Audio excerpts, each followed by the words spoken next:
하나님 앞에 진실한 사람이라고 하는 제목으로 하나님의 말씀을 함께 나누도록 하겠습니다. 이스라엘의 2대 왕 다윗은 참으로 위대한 사람이었습니다. 이스라엘에 여러 왕들이 있지만 그 중에서도 가장 사랑받는 왕이죠. 마태복음은 예수님의 족보로 시작을 하는데 거기에도 이 다윗 왕이 등장을 합니다. 아브라함과 다윗의 자손 예수, 그렇게 예수 그리스도를 다윗의 자손으로 소개하고 있습니다. 그는 하나님으로부터 내 마음에 합한 자다. 또 개역개정에서는 내 마음에 맞는 사람이다. 그렇게 여겨졌던 사람입니다. 그 중심에 하나님이 있었기 때문입니다. 현시기 이스라엘의 사람들도요, 이 다윗 왕을 존경합니다. 지금 이스라엘 국기 아시죠, 여러분들? 이스라엘 국기에 다윗의 별이 그려져 있습니다. 그 나라의 상징 가운데 이 다윗이 들어있다. 그렇게 말씀을 드릴 수가 있습니다. 그런데 이 다윗의 인생이 항상 위대했던 것은 아닙니다. 다윗의 인생 중에는 여러분 기억하시듯이 세 가지의 큰 실수, 죄가 있었습니다. 그 첫 번째가 무엇이었습니까? 아내가 너무 많았다는 거. 그리고 두 번째는 그가 말년에 불신앙의 태도로 이스라엘의 인구를 계수했다는 것. 그리고 세 번째가 바로 여러분이 너무나 잘 알고 계시는 그 사건, 바로 밧세바 사건인 것입니다. 특히 이 밧세바 사건은요, 이 일을 정말 다윗 왕이 하였을까? 그렇게 생각이 될 정도로 참으로 간교하고 사악한 그런 죄악이었습니다. 다윗뿐만 아니라 유대인들에게도 가능만 하다면 이 일을 지우개로 박박 지워버리고 싶은 그러한 일이 바로 이 밧세바 사건인 것입니다. 이 사건이 기록된 것이 사무엘하 11장인데요. 실제로 이 사무엘하 11장을 전후로 이 분위기가 굉장히 달라집니다. 이 사무엘하 11장의 밧세바 사건 이후부터 이 다윗 왕의 모든 문제가 시작이 됩니다.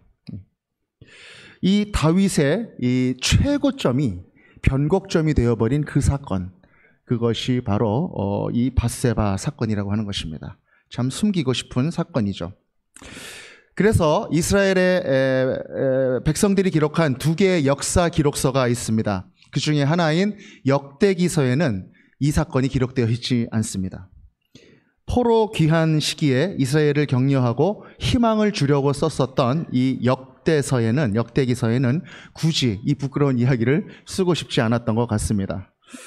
그러나 하나님은 또 다른 역사서를 남겨주셨죠. 바로 그게 사무엘서 그리고 열왕기서입니다. 사무엘서에 이 사건을 소상하게 낱낱이 기록해서 역시 말씀으로 우리에게 보여주고 계시는 것입니다. 그래서 우리는 두 가지 교훈을 얻는 것이죠. 첫 번째는 역사는 항상 입체적으로 봐야 된다. 네. 여러 가지 관점으로 봐야 된다라는 것 첫 번째. 그리고 두 번째는 이 성경은 참으로 정직한 책이다 라고 하는 것입니다. 부끄러운 일, 그렇지 않은 일을 다 기록하고 있는 책이라 하는 것이죠. 사람의 위대함을 기록하기 위한 책이 아니라 하나님의 위대하심을 기록하기 위한 책이라 그런 것입니다. 이 밧세바 사건에 대해서 또 한 가지 흥미로운 사실은 뭐냐면요, 이 밧세바 사건을 통해서 이스라엘의 그 다음 왕인 솔로몬의 등장 배경이 설명되고 있다라고 하는 것입니다. 이스라엘의 최고 융성기를 이끌었던 그 솔로몬 왕의 탄생이 이 밧세바 사건으로부터 시작이 되고 있는 것이죠.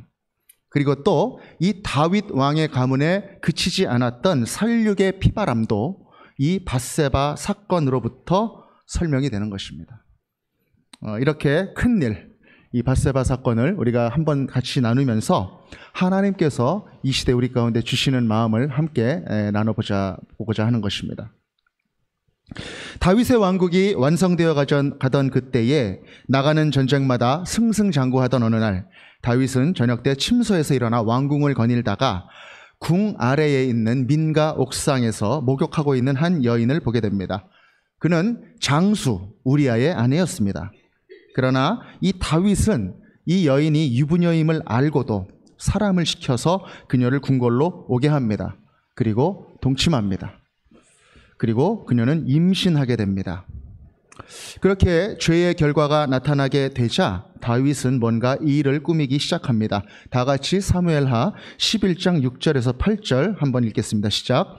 다윗이 요압에게 기별하여 햇사람 우리아를 내게 보내라 하매 요압이 우리아를 다윗에게로 보내니 우리아가 다윗에게 이르매 다윗이 요압의 안부와 군사의 안부와 싸움이 어떠했는지를 묻고 그가 또 우리아에게 이르되 내 집으로 내려가서 발을 씻으라 하니 우리아가 왕궁에서 나가매 왕의 음식물이 뒤따라 가니라. 아멘. 무엇입니까? 다윗이 꿍꿍이를 벌이기 시작하는 것이죠. 완전 범죄를 꿈꾸기를 시작하는 것입니다. 그래서 전쟁터에 나가 있었던 그녀의 남편을 불러서 그녀와 동침시키려 하는 것입니다. 그래서 자기가 임신시켰던 그 아이를 그 남편의 아이로 그렇게 만들려고 지금 하고 있는 것입니다. 소위 말하는 알리바이를 지금 계획하고 있는 것이죠. 여러분, 이렇게 다윗에게 죄가 시작이 되었습니다. 여러분, 죄가 시작이 되면 우리 인생 가운데도 두 가지 길이 있게 됩니다. 첫 번째가 뭐냐면 즉시 회개하는 것 또는 계속 합리화하는 것. 이 두 가지 길이 우리가 죄 앞에 있을 때 놓여지게 되는 것입니다. 그래, 나한테는 이러이런 이유가 있었잖아. 그렇게 자신에게 너그러워지는 것입니다. 그리고 계속 너그러워지는 것입니다. 그것이 바로 우리의 죄가 점점 더 깊어지는 그런 과정인 것이죠. 다윗은 자신의 죄를 감추기 위하여 다시 자신을 속이는 일을 꾸미고 있는 것입니다. 우리아는요, 헷 족속의 용사였습니다. 그 이름의 뜻은 여호와는 나의 빛이다, 이런 뜻인데요. 추측하건대 아마 유대교로 개종한 그런 이방인이었던 것 같습니다. 그의 성격은 매우 충성스럽고 의리를 잘 지키는 그런 사람이었습니다. 그런데 이 우리아가 어느 날 특별 위로 휴가를 받았습니다. 영문도 모르고. 그런데 이 우리아는 집에 와서 휴가 기간 중인데도 아내와 지내는 것을 거부합니다. 그 거부의 이유가 무엇인가? 11절에 나옵니다. 우리 함께 읽겠습니다. 시작. 우리아가 다윗에게 아뢰되 언약궤와 이스라엘과 유다가 야영 중에 있고 내 주 요압과 내 왕의 부하들이 바깥들에 진치고 있거늘 내가 어찌 내 집으로 가서 먹고 마시고 내 처와 같이 자리이까? 내가 이 일을 행하지 아니하기로 왕의 살아계심과 왕의 혼의 살아계심을 두고 맹세하나이다 하니라. 아멘. 언약궤와 군대가 야영 중이고 상관 요압과 동료들이 진을 치고 있는데 내가 어떻게 집에 가서 편하게 지내고 아내와 있겠습니까? 이렇게 이야기를 하고 있는 것입니다. 여러분이 얼마나 충직한 군인의 마음입니까? 정말 이 우리아라고 하는 장군이 옆에 있다면 정말 악수라도 한번 해주고 싶은 그런 이야기가 아니겠습니까? 의리, 이런 말이 생각이 나는데 연예인들 중에 정말 의리 뭐 이러는 연예인도 있잖아요. 그렇죠? 김보성이라고 하는 연예인인가요? 의리, 그 사람이 저는 생각이 되더라고요. 그렇게 의리를 지키려고 나는 집에 가서 편히 나 혼자 쉬지 못하겠습니다. 그러면서 거부하는데 다윗 왕은 속으로 그랬겠죠. 이 친구 남의 속도 모르고. 그래서 다윗은요, 이번에 두 번째로 술을 많이 먹여서 이 우리아를 취하게 한 다음에 다시 한번 그 일을 시도를 합니다. 휴가를 하루 더 연장을 시킨 것이죠. 그런데 이 충직한 의리의 장군 우리아는 취중에도 동료들과 함께 바깥에서 함께 거합니다. 남의 속도 모르고. 그래서 다윗의 음모는 수포로 돌아가게 됩니다. 즉시 회개하지 않으면 어떻게 된다 그랬습니까? 자꾸 합리화하고 다른 일을 계획하게 되는 것입니다. 그래서 다윗은 다음 단계의 죄를 꿈꾸게 됩니다. 사무엘하 11장 14절에서 15절 함께 읽겠습니다. 시작. 아침이 되매 다윗이 편지를 써서 우리아의 손에 들려 요압에게 보내니 그 편지에 써서 이르기를 너희가 우리아를 맹렬한 싸움에 앞세워 두고 너희는 뒤로 물러가서 그로 맞아 죽게 하라 하였더라. 아멘. 다윗은 그 다음날 편지를 썼습니다. 그래서 전장에 나가 있는 사령관에게 보내게 됩니다. 그런데 이 편지의 내용이 대단히 충격적입니다. 위험한 전투에 이 우리아를 내보내고 다른 장수들은 뒤로 물러서게 해서 이 우리아를 죽이라고 하는 것입니다. 한마디로 말하면 살인 교사를 지금 하고 있는 것입니다. 게다가 이 편지를요, 우리아의 손에 들려서 보냅니다. 자신을 죽여달라는 그 편지를 그 자신의 손으로 지금 가져가게 하고 있는 것입니다. 여러분, 인간이 어떻게 하면 이렇게 사악해질 수 있을까요? 이 이야기를 읽을 때 저는 과연 이 사람이 다윗 왕이 맞나? 그런 생각이 들었습니다. 이 충직한 장수 우리아에게 이 편지를 들려보내면 다윗이 혹시 그렇게 생각하지 않았을까? 중간에 가다 편지를 열어보고 내가 전달하면 위험하겠구나 생각하고 도망가라고 이 편지를 우리아에게 들려보냈을까? 아니면 이 사람은 정말 중간에 내 편지를 열어볼 일이 없는 그런 친구야. 그러니까 별 문제 없이 일이 잘 끝날 거야. 그러고 보냈을 거예요. 안타깝게도 전자라고 믿고 싶지만 후자인 가능성이 높은 것입니다. 그래서 이 우리아는 전장에서 결국 죽게 됩니다. 이 착하고 충직한 장수 우리아, 아무것도 모르고 다윗에게 충성하다가 죽은 것입니다. 이방인이 하나님의 백성이 되어 충성되게 왕을 섬기고 상관과 동료가 고생하는 것이 마음에 걸려서 편히 못 있고 휴가 중에도 새우잠을 잤던 그 좋은 사람 우리아를 지금 다윗이 살해한 것입니다. 이스라엘의 위대한 왕이 이런 일을 하였습니다. 그런데요, 이 일에는 또 중요한 한 사람이 등장을 합니다. 최고 군사령관으로 암몬과의 전투를 지휘하고 있는 다윗의 장수 요압이라고 하는 사람입니다. 요압. 이 요압이라고 하는 장수는요, 다윗 왕의 이복 누이 수르야라고 하는 그런 이복 누이가 있었는데 이 이복 누이의 세 형제 중에 한 사람이었습니다. 그래서 다윗은 그 사람을 군대 장관으로 세웠는데 이 사람의 성격이 아주 독특합니다. 굉장히 성취 욕구가 강했고 정치적이었던 그런 사람이었습니다. 그래서 이 다윗도요, 이 요압이라고 하는 장수를 다루는데 굉장히 어려움을 많이 느꼈습니다. 전에 이제 사울 왕이 이제 막 죽었을 때에 사울 왕의 아들 그 이스보셋이라고 하는 왕을 보필하면서 다윗과 대항하던 그런 아브넬이라고 하는 장수가 있었습니다. 그런데 이 아브넬이 이제 다윗과 이제 화친하려고, 그렇게 투항하려고 이렇게 다윗에게 와서 이야기가 잘 끝나고 돌아가는 그런 때가 있었습니다. 그런데 그때 이 요압이 다윗의 뜻을 거스리고 이 아브넬을 죽여버립니다. 이 일 때문에요, 이 다윗은 굉장히 정치적으로 곤란한 상황에 직면하게 됩니다.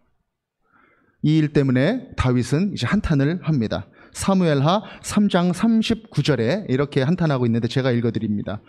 내가 기름 부음을 받은 왕이 되었으나 오늘 약하여서 수르야의 아들인 이 사람들을 제어하기가 너무 어려우니 여호와는 악행한 자에게 그 악한 대로 갚으실지로다 하니라. 이렇게 자신의 신태를 한탄하게 된 것이죠. 이뿐만이 아니었습니다. 다윗 왕의 아들, 모반했었던 그 아들 압살롬. 이 압살롬에 대해서 다윗 왕은 애정이 있었습니다. 그래서 그가 모반은 했지만 그의 목숨만은 살려두어라, 그렇게 지시를 했습니다. 그런데 이 요압은 이 압살롬도요, 직접 자기가 달려가서 그 심장을 찔러서 죽여버립니다. 이것은 무슨 뜻일까요?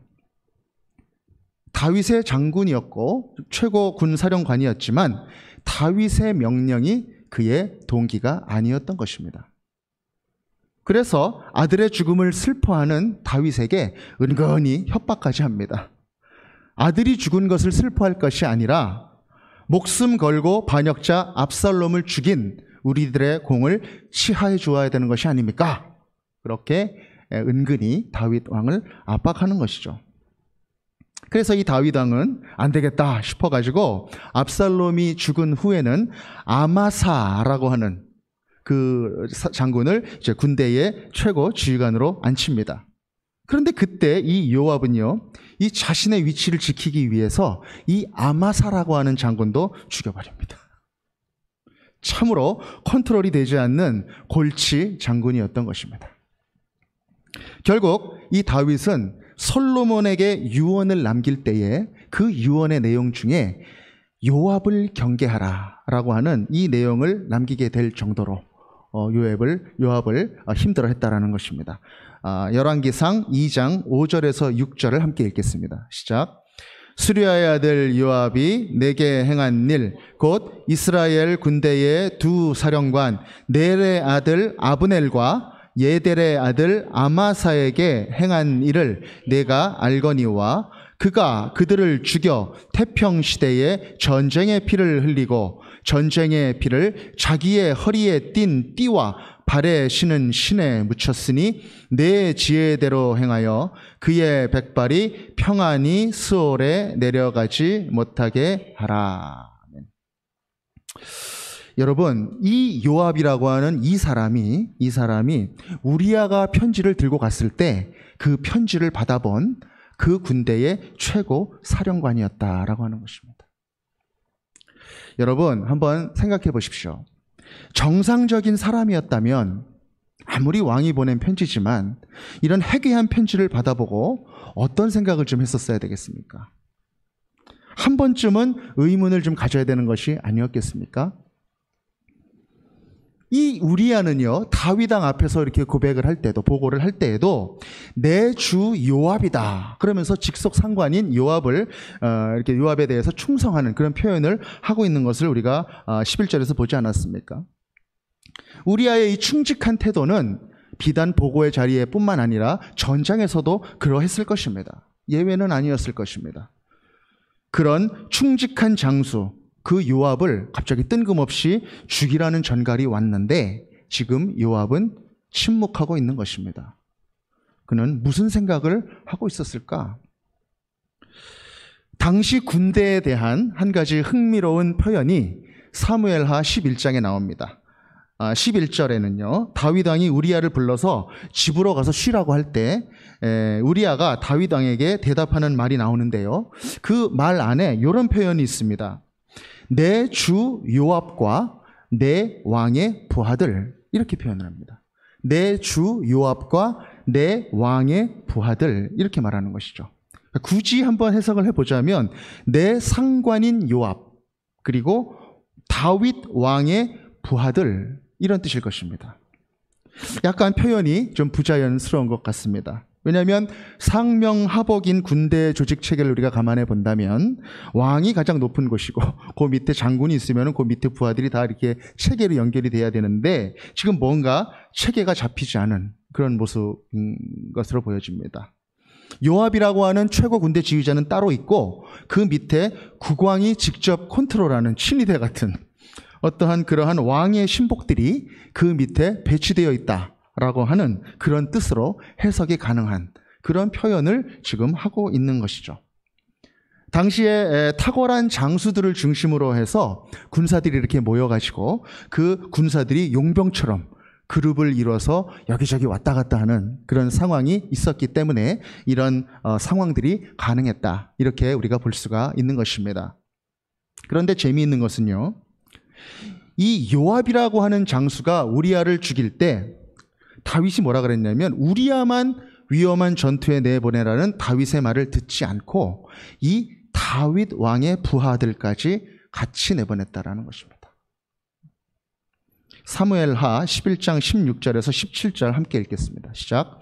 요압이 그 성을 살펴 용사들이 있는 것을 아는 그곳에 우리야를 두니 그 성 사람들이 나와서 요압과 더불어 싸울 때에 다윗의 부하 중 몇 사람이 엎드러지고 헷 사람 우리야도 죽으니라. 아멘.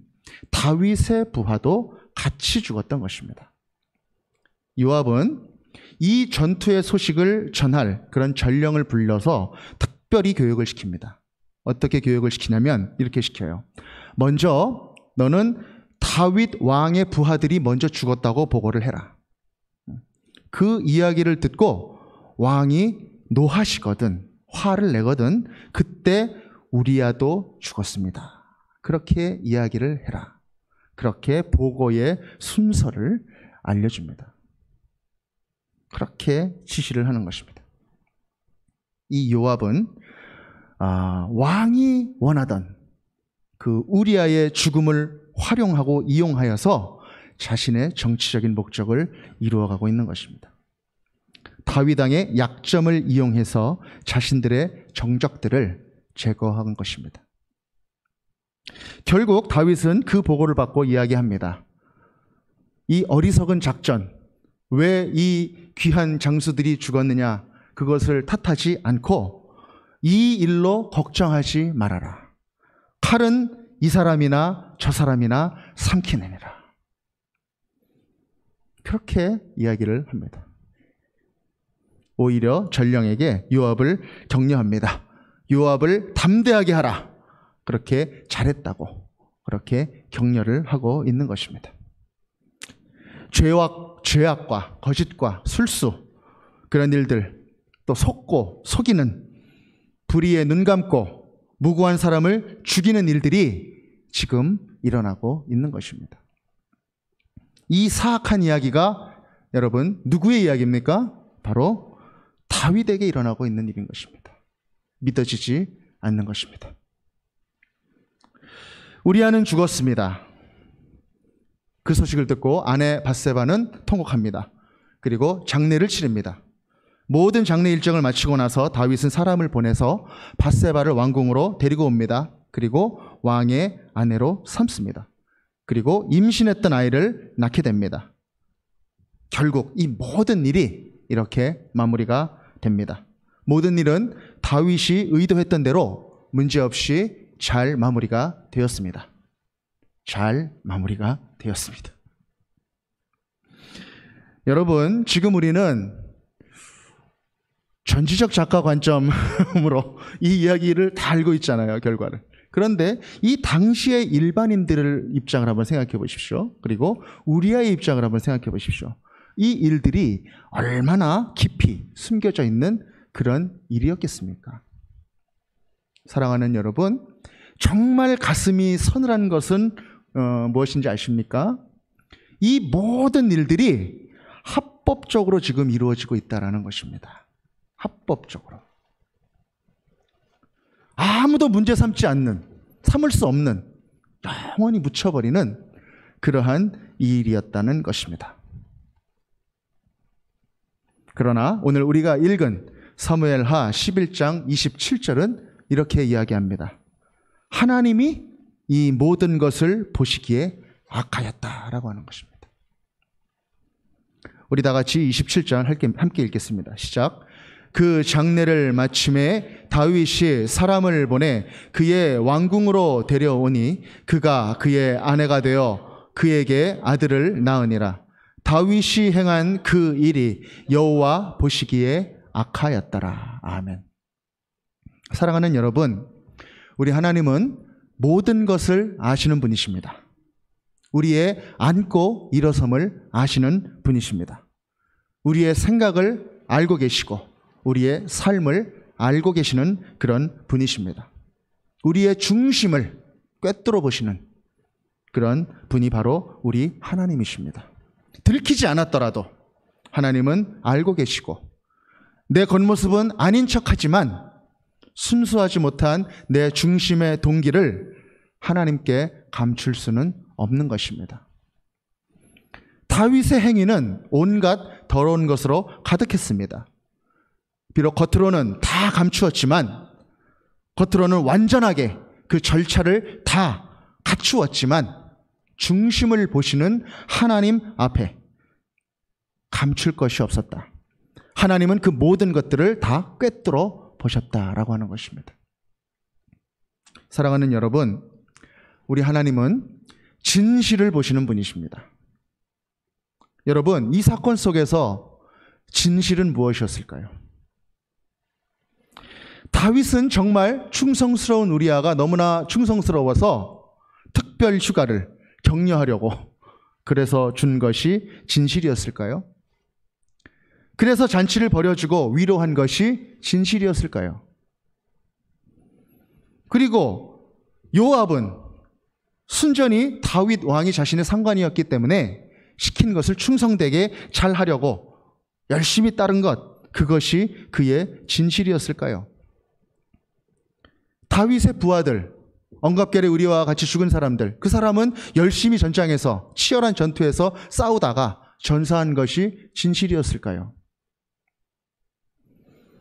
그리고 이 다윗은 참으로 요압의 이 충성이 감격스럽고 감동스러워서 그렇게 격려하고 이 칼이나 저 칼이나 다 죽이는 것이다, 그렇게 격려했던 것일까요? 과연 그것이 진실이었을까요? 과연 진실은 무엇이었을까요? 겉으로 볼 때는 그렇게 보였을지도 모릅니다. 그러나 그것이 전부가 아니었다라는 것입니다. 우리는 진실을 말합니다.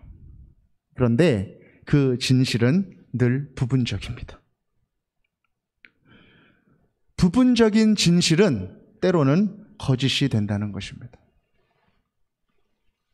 여러분, 언제 어디에 있든지 진실을 말하십시오. 중심을 말하십시오. 전부의 진실을 말하십시오. 마음속 가장 깊은 곳에 동기를 정직하게 말하는 그런 여러분들이 되시기를 바라는 것입니다.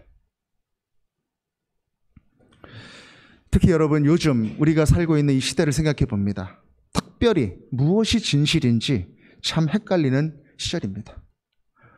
도대체 어디까지가 진실이고 어디까지가 거짓인지 알 수 없는 그런 시대가 되었습니다. 가짜 뉴스. 뉴스면 뉴스지 가짜 뉴스는 뭐고 진짜 뉴스는 뭔지. 신문 보도도 믿을 수가 없고 방송 뉴스도 믿을 수가 없습니다.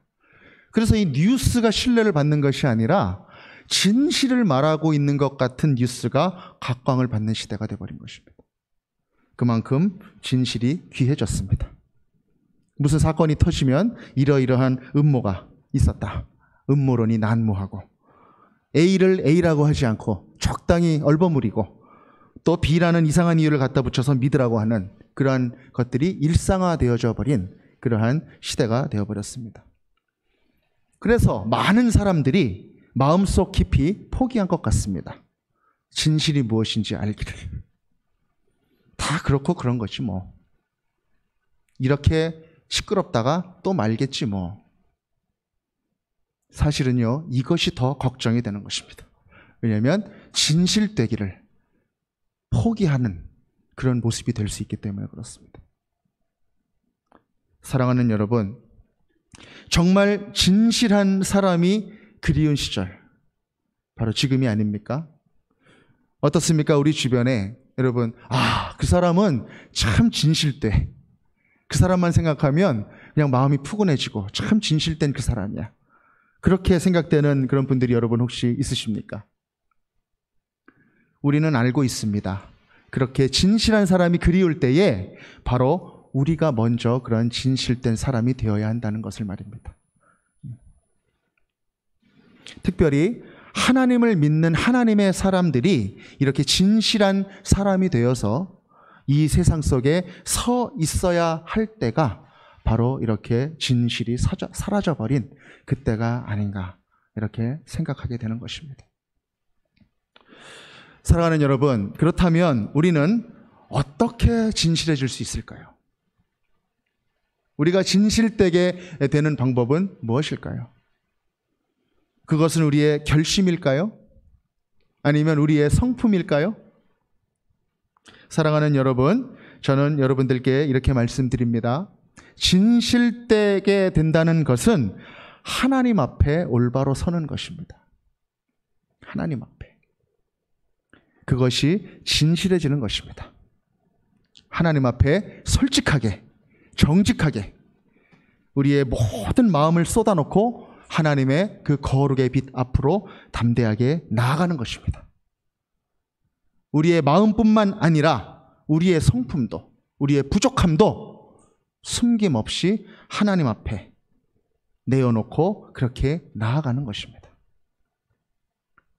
때로는 나 자신도 속일 정도로 내 마음 깊숙한 곳에 숨겨놓았던 내 인생을 이끌어가고 있었던 나의 그 동기까지도 하나님 앞에 발가벗기고 세우는 것입니다.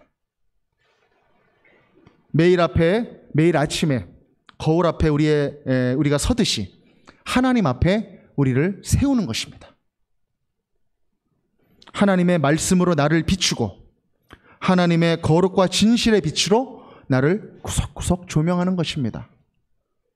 힘들고 고통스럽더라도 하루하루 그 성령님과 함께 이 진실의 길을 선택하고 걸어가는 것, 그것이 바로 진실된 사람의 모습인 것입니다.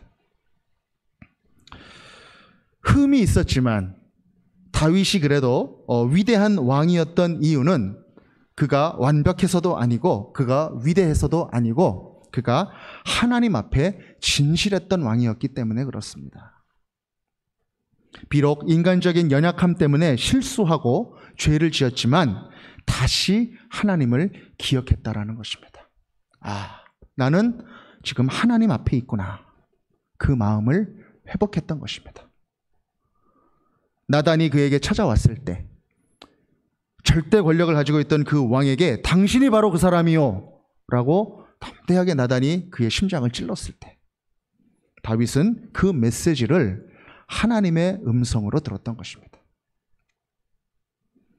다윗은 죄를 저지르긴 했지만 소망이 그에게 있었습니다. 바로 하나님의 음성 앞에 엎드릴 수 있는 그 마음이 그에게 있었기 때문입니다. 다윗은 넘어져도 하나님의 방향으로 넘어졌다는 것입니다. 하나님의 방향으로 넘어진 사람은 희망이 있다라는 것입니다.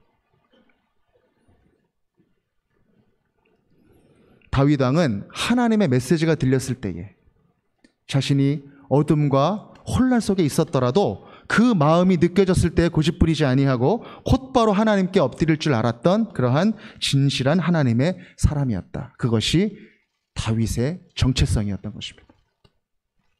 사랑하는 여러분, 저는 오늘 이 시간 이 자리에 있는 우리 모든 형제 자매님들에게 권면합니다.